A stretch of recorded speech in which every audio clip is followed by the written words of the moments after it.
La lecture de la parole se fera ce matin dans l'évangile de Jean, au chapitre 6 et les versets 5 à 9. Jean chapitre 6, les versets 5 à 9. Il est écrit « Ayant levé les yeux et voyant qu'une grande foule venait à lui, Jésus dit à Philippe, « Où achèterons-nous des pains pour que ces gens aient à manger ?» Il disait cela pour l'éprouver, car il savait ce qu'il allait faire.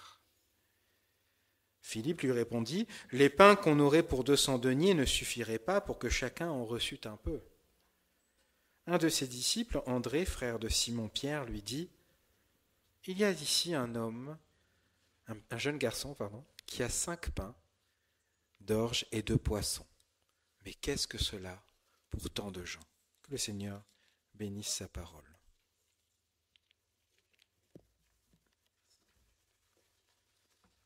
Bonjour à tous et bon sabbat. J'espère que vous allez bien, que la semaine n'a pas été trop difficile.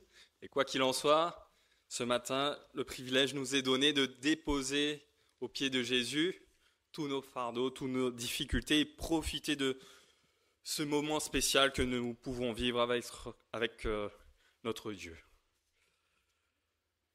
Avant d'aller plus loin et d'ouvrir la parole de Dieu, je vous invite à incliner vos têtes et nous allons prier ensemble. Père Céleste, Dieu Tout-Puissant, nous te remercions encore pour ce sabbat que tu nous donnes, que nous puissions, Seigneur, avec le message de ce matin, comprendre ce que tu veux nous dire, et tout d'abord que ton Saint-Esprit puisse se poser sur chacun d'entre nous. Sois encore avec nous, c'est au nom de Jésus que je demande toutes ces grâces. Amen. Alors le texte qui vient de nous être lu, c'est un récit qu'on connaît très bien, je pense. Les 5 pains et les 2 poissons. Mais ce qui est intéressant dans cette histoire, c'est également le début de cette histoire. Le miracle, il est très intéressant, mais tout le cheminement qui va amener au miracle également. Je n'ai pas la prétention de vous apprendre quoi que ce soit ce matin, mais cette leçon, c'est un rappel pour chacun d'entre nous. Alors, nous pouvons reprendre le texte, Jean 6, versets 5-9. Ayant levé les yeux et voyant qu'une grande foule venait à lui, Jésus dit à Philippe, « Où achèterons-nous des pains pour que ces gens aient à manger ?» Ici, des personnes, le peuple est venu voir Jésus, écouter Jésus, parce qu'ils avaient hâte de l'entendre. Et nous avons également le texte de Matthieu 13 qui vient rajouter quelques détails. Matthieu 13, Matthieu 13, versets 15 et suivants.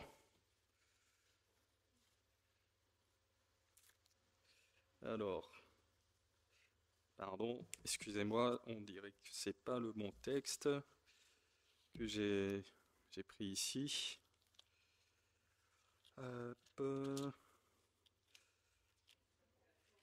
Matthieu 14, effectivement. Excusez-moi. Après l'exécution de Jean-Baptiste, effectivement. Matthieu 14, verset 13. À cette nouvelle, Jésus partit de là dans une barque pour se retirer à l'écart dans un endroit désert. L'ayant appris, la foule sortit des villes et le suivit à pied. Quand Jésus sortit de la barque, il vit une grande foule et fut rempli de compassion pour elle, et il guérit les malades.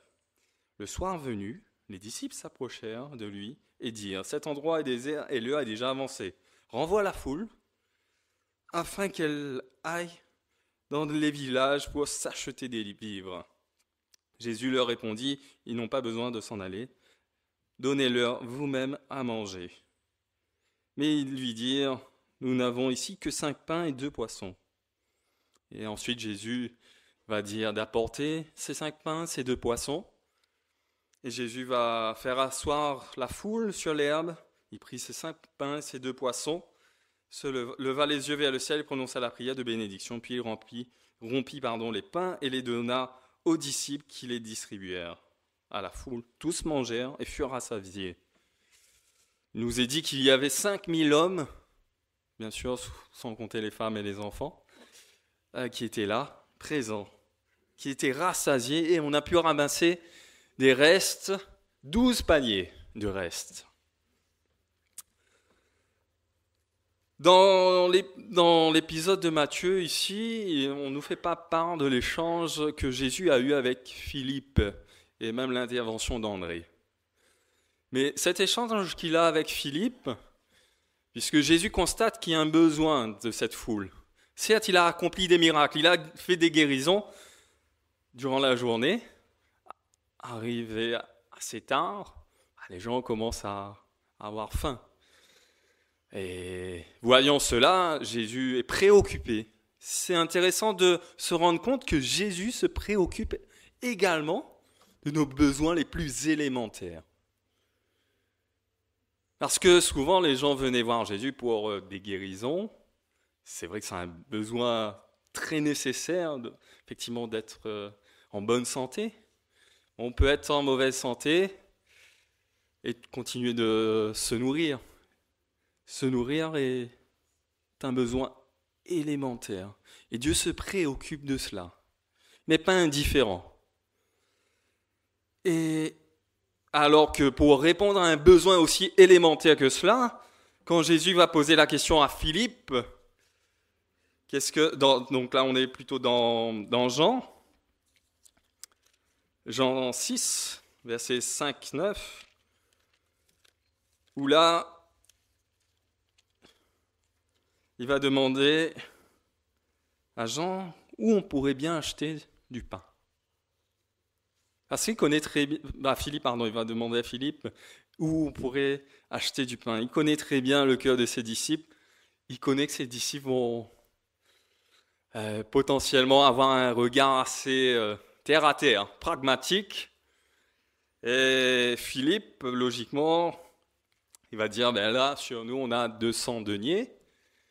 Les calculs, donc lui, il va calculer rapidement, ce sera un peu compliqué, 200 deniers. 200 deniers, c'est 200 jours de salaire, un denier. Souvent, il y a une des paraboles dans la Bible où on nous fait référence un denier, un jour de salaire. Donc là, on a à peu près 200 jours de salaire.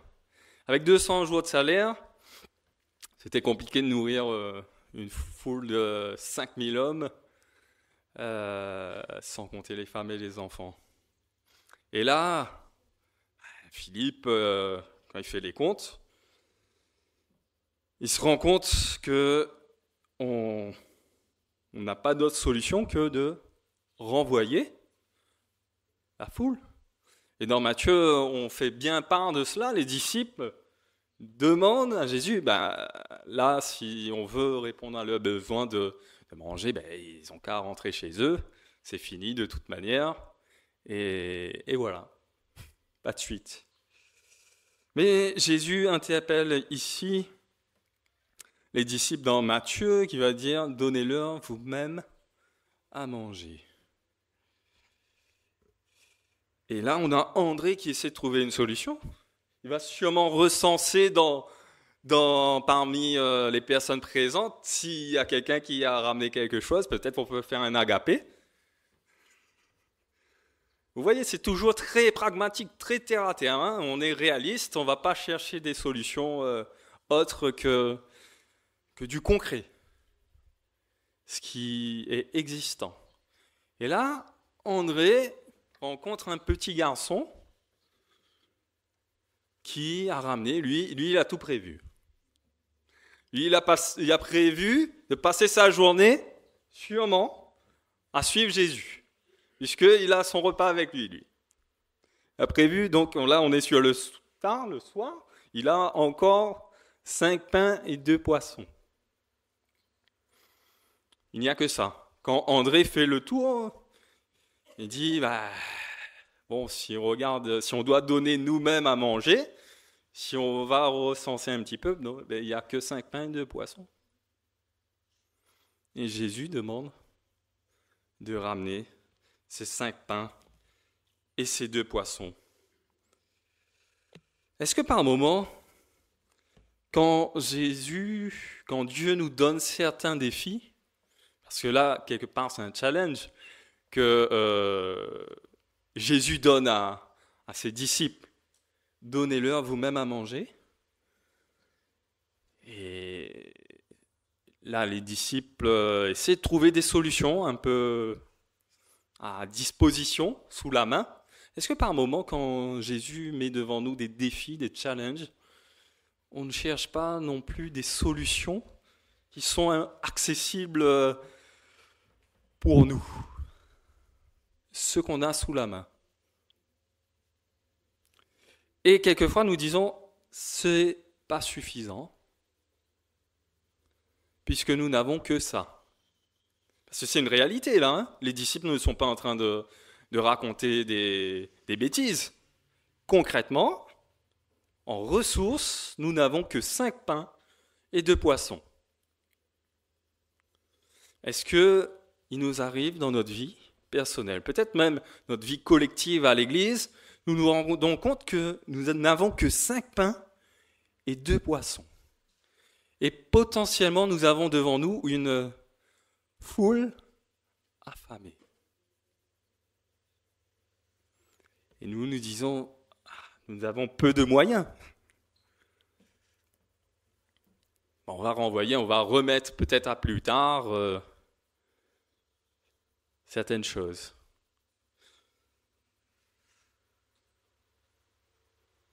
Des fois, il nous paraît, si nous n'avons que le regard humain, nous ne pourrons pas aller plus loin et vivre une expérience particulière avec Jésus.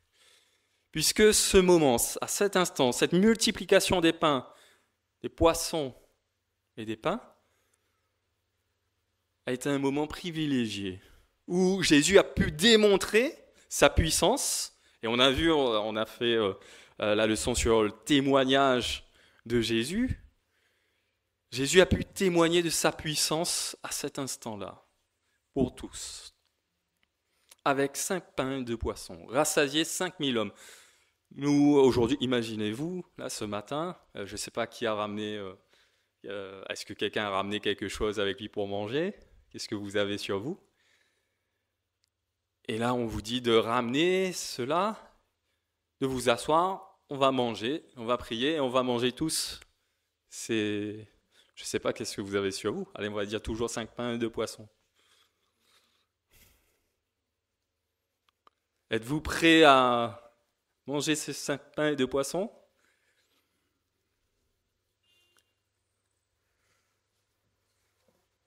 Un miracle se réalise.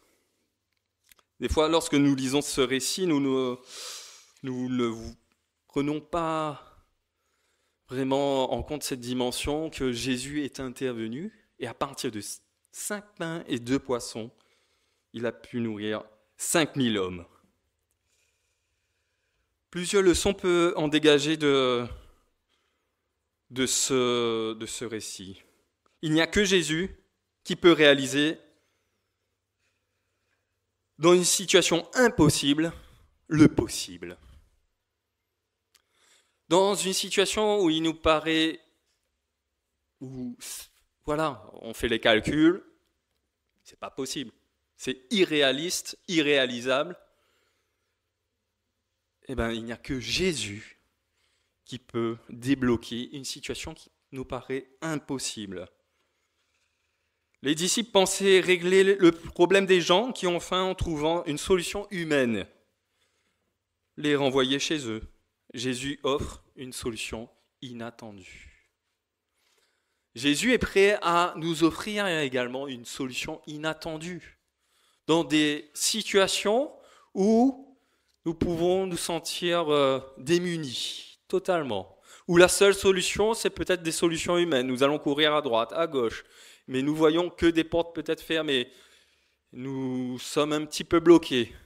Mais confions nos problèmes à Jésus parce que Jésus nous offre la solution.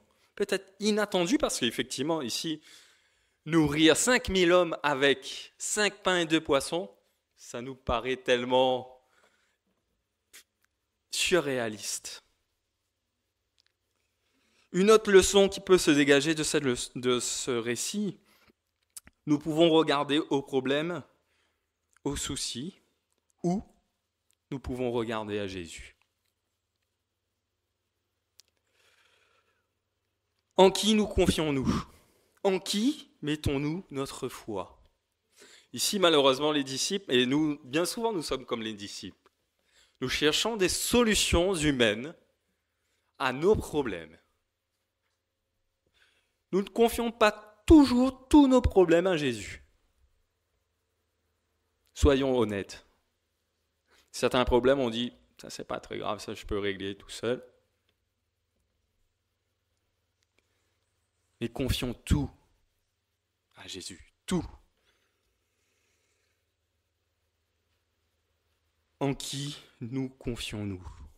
Aux solutions de ce monde ou à la solution que Jésus veut nous donner parce qu'il est prêt à faire des miracles dans nos vies. Les disciples se sont confiés en eux-mêmes par des raisonnements humains. Ils mettent leur foi en ce qui est rationnel. Qu'en est-il de nous ? À cet instant-là, effectivement, c'est ce qui est raisonnable, ce qui est rationnel. Ils sont accrochés à cela. Mais nous, en tant que chrétiens, nous sommes invités à voir au-delà de ce qui est rationnel, à faire une confiance totale en Dieu. En partageant, encore une autre leçon que nous pouvons retirer de ce récit, en partageant le peu que j'ai, Jésus peut l'utiliser pour bénir les autres. En partageant le peu que j'ai. Parce que bien souvent, quand nous faisons un petit peu l'état des lieux et l'inventaire de ce que nous pouvons avoir, nous nous rendons compte que nous n'avons pas beaucoup, peut-être à donner pour la mission, ou peu de moyens, peu de temps, peut-être pas toutes les compétences, tous les talents, mais le peu que Dieu nous donne, il nous demande de mettre à son service. Parce qu'avec ce peu-là, il peut bénir une multitude. Avec ses 5 mains, ses 2 poissons, il a nourri une foule. Avec nos talents, avec notre temps, nos ressources financières, même si c'est peu, Jésus peut faire des miracles. Mais il a besoin de notre collaboration. Si ce petit garçon n'avait pas ramené ce peu, le miracle n'aurait pas pu être accompli. Nous avons besoin de donner ce que nous avons au Seigneur. Et sachant que le peu, effectivement, c'était beaucoup là pour le petit garçon, puisque c'était ce qu'il avait ramené, tout ce qu'il avait ramené pour manger,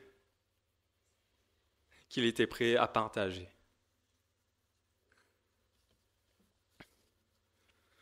N'oublions jamais, il y a un verset qu'on connaît très bien, « Cherchez d'abord le royaume de Dieu, et toutes choses vous seront données en plus. » Nous connaissons très bien, il y a beaucoup de versets que nous connaissons très très bien. L'objectif, ce n'est pas de les connaître, et nous en avons parlé ce matin, c'est de vivre ces versets. Parce que vivre ces versets, ça prend toute une autre dimension. Vivre ces versets, c'est expérimenter Jésus dans ma vie. Et nous devons avoir un regard bienveillant avec ceux qui nous entourent, parce que nous avons effectivement la bonne nouvelle à annoncer dans le monde entier, mais à plusieurs reprises dans la parole de Dieu, où Dieu nous demande d'être bienveillants avec ceux qui nous entourent. Proverbe 22, verset 9 nous est dit « L'homme dont le regard est bienveillant sera béni, parce qu'il donne de son pain aux pauvres. » Proverbe 11, verset 25 nous dit « L'âme bienfaisante sera rassasiée, et celui qui arrose sera lui-même arrosé. » Matthieu 5, verset 7, et là on est dans les béatitudes. « Heureux les miséricordieux, car ils obtiendront miséricorde. » en partageant ce que j'ai, Jésus peut les utiliser pour bénir les autres. N'oublions jamais cela. Hébreux 13, verset 16, il nous est dit « Et n'oubliez pas de faire le bien et de vous entraider, car c'est à de tels sacrifices que Dieu prend plaisir. » Car c'est à de tels sacrifices que Dieu prend plaisir. Peut-être nous oublions ce qui fait plaisir réellement à Dieu. Nous faisons plutôt bien souvent ce qui nous plaît, en espérant que ça plaise à l'Éternel. On fait par moment peut-être le tri dans la Bible, ce qui peut plaire à l'Éternel. Ah, ça me plaît, donc je peux faire aussi. Nous sommes amenés à vivre notre foi tous les jours. Dieu peut utiliser notre foi pour accomplir de grands miracles.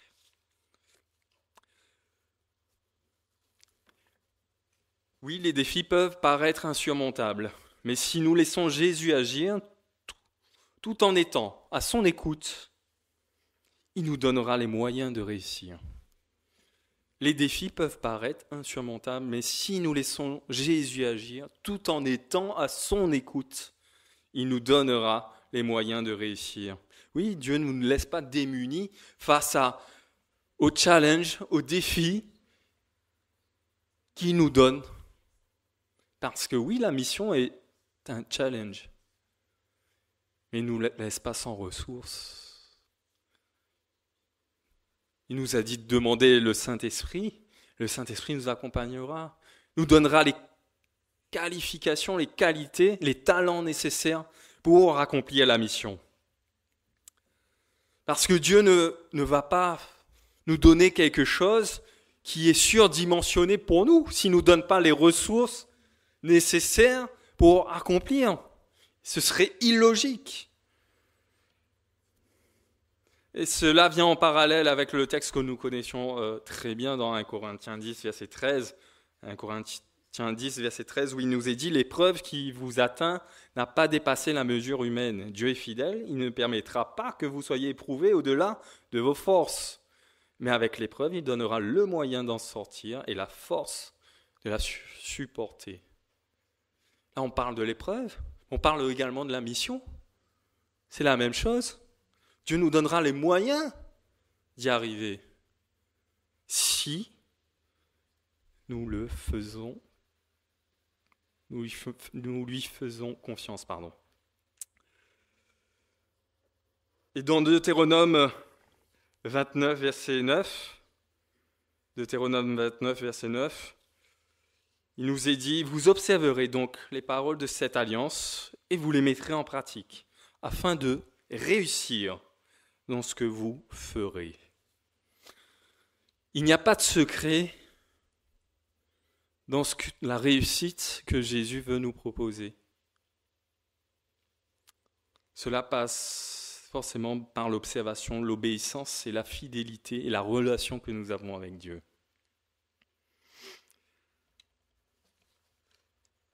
De ce récit, j'en ai tiré une autre leçon. C'est peu importe mon âge, peu importe notre âge, nous pouvons être utiles dans le service. Là, c'est un petit garçon qui a mis à disposition ses ressources.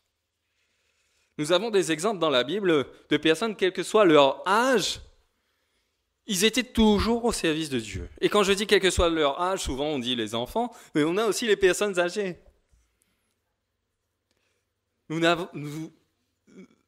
Ces personnes âgées, dans la Bible, il y en a qui, jusqu'à leur mort, ils ont servi l'Éternel. Il n'y a pas de notion de retraite. Peut-être le souci, c'est en France, on a cette culture de la retraite et on a tendance à mettre de côté plein de choses parce qu'on veut se reposer. Dieu nous invite à rentrer dans son repos à lui, tout en étant à son service. Et effectivement, nous pouvons prendre plusieurs exemples dans la parole de Dieu par rapport à des personnes qui, quel que soit leur âge, ont continué à servir. Je vous invite à prendre avec moi donc, dans Luc 2, verset 36. On connaît très bien Siméon, effectivement, qui a vu Jésus avant de mourir. Et il a attendu pendant toute sa vie et il était au service jusqu'à la fin. Mais il y a une autre, et dans la continuité de ce texte, où on parle de Siméon, il y a un autre personnage que peut-être, en tout cas moi je connaissais moins. Donc dans Luc 2, verset 36. Alors,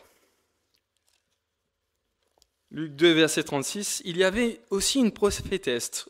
Là, on est dans la suite où Jésus les parents avaient amené Jésus au temple, et il y avait Siméon juste avant, qui avait effectivement vu Jésus dans ses vieux jours, et où il dit, cet enfant est destiné à amener la chute et le relèvement de beaucoup en Israël et à devenir un signe qui provoquera la contradiction, même une épée, etc. 36, il nous est dit, il y avait aussi une prophétesse, Anne, fille de Phanuel, de la tribu d'Azer. Elle était d'un âge très avancé. Elle n'avait vécu que 7 ans avec son mari, après son mariage, restée veuve et âgée de 84 ans. Elle ne quittait pas le temple. Elle servait Dieu nuit et jour, dans le jeûne et dans la prière. Arrivée, elle aussi à la même heure, elle disait publiquement sa reconnaissance envers Dieu et parlait de Jésus à tous ceux qui attendaient la délivrance à Jérusalem. Anne aussi a vu Jésus sur ces derniers jours. Vous voyez, elle servait Dieu nuit et jour. Malgré son âge avancé, c'est vrai, 84 ans, c'est assez âgé. Effectivement, peut-être elle était en forme encore, parce que nous avons aussi à prendre en considération certains paramètres. Mais dans la disposition où je suis, quelle que soit notre condition, nous devons servir l'Éternel. Nous n'avons pas de limite d'âge à cela. N'oublions jamais. Parce que, oui, peut-être j'ai peu de ressources, ma santé n'est pas totalement en forme, mais avec le peu que j'ai, si je décide de mettre cela au service de Dieu, alors Dieu peut faire des miracles. N'oublions jamais cela. Et nous connaissons également, effectivement, Samuel. Là, on passe donc d'âgé à très jeune. Samuel, après avoir été sevré, a été consacré au temple. Il était très très jeune, déjà au service. Peu importe ton âge, j'ai retenu ici une citation d'un auteur chrétien que j'ai, en faisant des recherches par rapport au message de ce matin, j'ai retenu une phrase qui m'a interpellé. C'est « Avec Dieu, on ne grandit pas pour servir, on grandit dans le service. » Et ça, c'est quelque chose qui change. Parce que si on grandit pour, effectivement, ce sera plus, on va faire ça comme un travail. Mais si on grandit dans le service, c'est ma manière d'être. Ça devient ma manière de vivre. Et ça change tout. Avec Dieu, on ne grandit pas pour servir, mais on grandit dans le service. Que ces paroles puissent résonner en chacun d'entre nous, mais surtout dans le cœur de chacun des parents, qui effectivement peuvent se présenter face à des défis également d'éducation dans ce monde, dans cette société, où effectivement il y a une autre manière de penser, qui sont contradictoires, contraires avec la parole de Dieu. Alors oui, il y a un challenge, il y a un défi aussi qui se présente devant les parents. Mais n'oubliez pas, avec Dieu, on ne grandit pas pour servir. Ne faisons pas grandir les enfants et dire c'est pour servir plus tard, mais les faire grandir dans le service.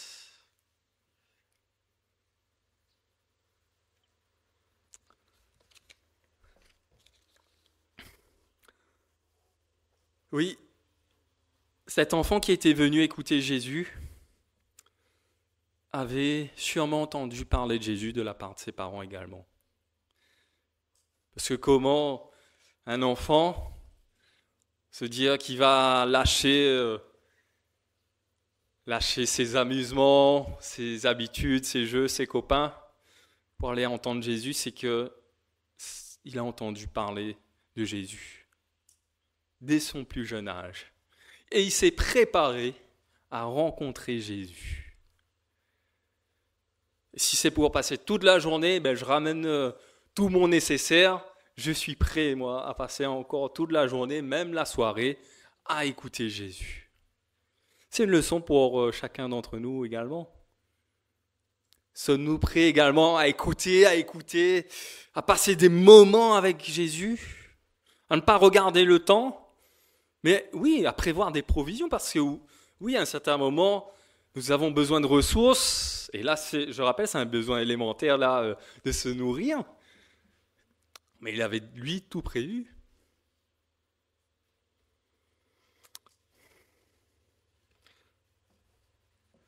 Nous n'avons pas d'excuses pour servir, pour dire que nous ne servons pas l'Éternel.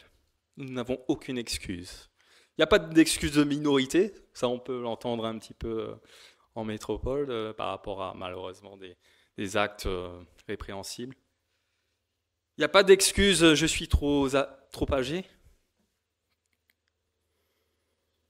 L'Éternel veut que nous nous donnions entièrement à lui. Parce que le chrétien est appelé à servir Dieu par son comportement dans sa famille, par son comportement dans la société, dans notre manière de parler, nous pouvons rendre service. Dans notre façon de travailler également, nous pouvons rendre service et rendre témoignage.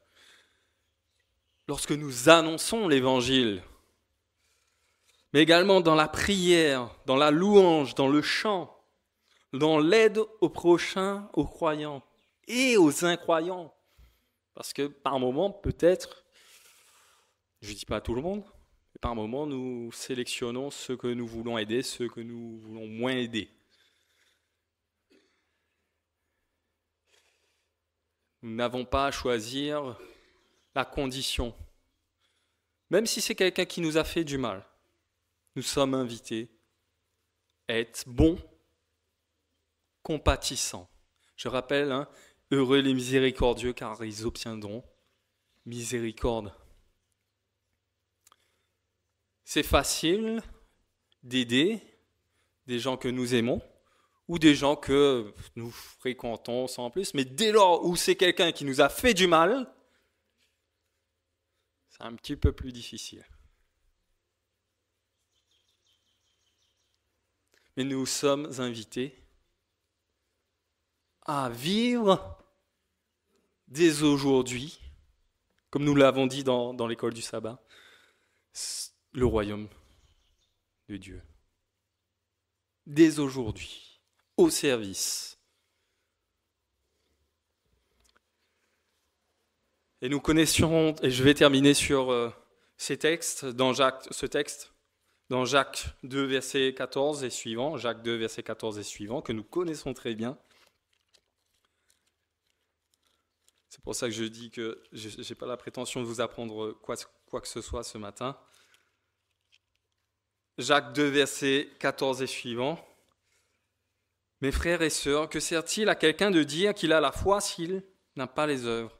Cette foi peut-elle le sauver ? Si un frère ou une sœur sont nus et manquent de la nourriture de chaque jour, et que l'un de vous leur dise « Partez en paix, mettez-vous au chaud et rassasiez-vous », sans pourvoir à leurs besoins physiques. À quoi cela sert-il ? Il en va de même pour la foi, si elle ne produit pas d'œuvres, elle est morte en elle-même. Mais quelqu'un dira, toi tu as la foi et moi j'ai les œuvres. Montre-moi ta foi sans les œuvres, et moi c'est par mes œuvres que je te montrerai ma foi. Tu crois qu'il y a un Dieu, un seul Dieu? Tu fais bien, les démons aussi le croient et ils tremblent. Je m'arrêterai là. La foi, sans les œuvres, sans le service, ça ne sert à rien. Elle est morte, elle va mourir. Et c'est peut-être là le danger qui pourrait nous guetter par rapport à notre foi. Nous pouvons nous convaincre que nous croyons, et c'est là, le texte est clair, hein? Oui, ok, croire. Mais il y a une différence entre croire et avoir la foi. Et là, Jacques dit que les démons aussi croient. Et ils tremblent. Des gens croient que Jésus existe. Ça ne les dérange pas de croire que Jésus existe. Mais est-ce qu'ils ont la foi? Est-ce qu'ils vivent la foi? Nous sommes invités à vivre la foi. Quel que soit notre âge. Et cette foi doit être vivante. Ça doit se voir. Malgré les difficultés. Que Dieu puisse nous aider. Parce que Jésus veut faire des miracles. Dans l'Église, au sein de l'Église du Tampon. Et il fera des miracles. Il a besoin que nous collaborions avec lui. Il veut que nous collaborions avec lui. Si nous ne voulons pas, il fera avec le peu. Il fera avec le peu. Et il pourra faire de grands miracles, même avec peu. Mais que nous puissions faire partie de ceux qui collaborent avec Jésus. Même si nous sentons peut-être diminués, même si nous nous sentons incapables, mais si nous confions ce peu-là à Jésus, il fera le reste. Alors faisons confiance en Dieu, que nous puissions être en action, parce que Jésus revient bientôt, n'oublions jamais ça. Nous voulons lever les palmes à la main, acclamer Jésus. Pour acclamer Jésus, mettons-nous à son service. Ça fait partie de l'acclamation, ça fait partie de notre adoration également, le service. Que Dieu nous aide, que le Saint-Esprit puisse nous remplir pour que nous puissions être disposés à servir Dieu, quelle que soit notre condition, afin qu'il puisse faire de grandes choses au sein de cette Église, que ce soit au Tampon, mais aussi sur l'île de la Réunion. Que Dieu nous aide, que Dieu nous bénisse. Amen.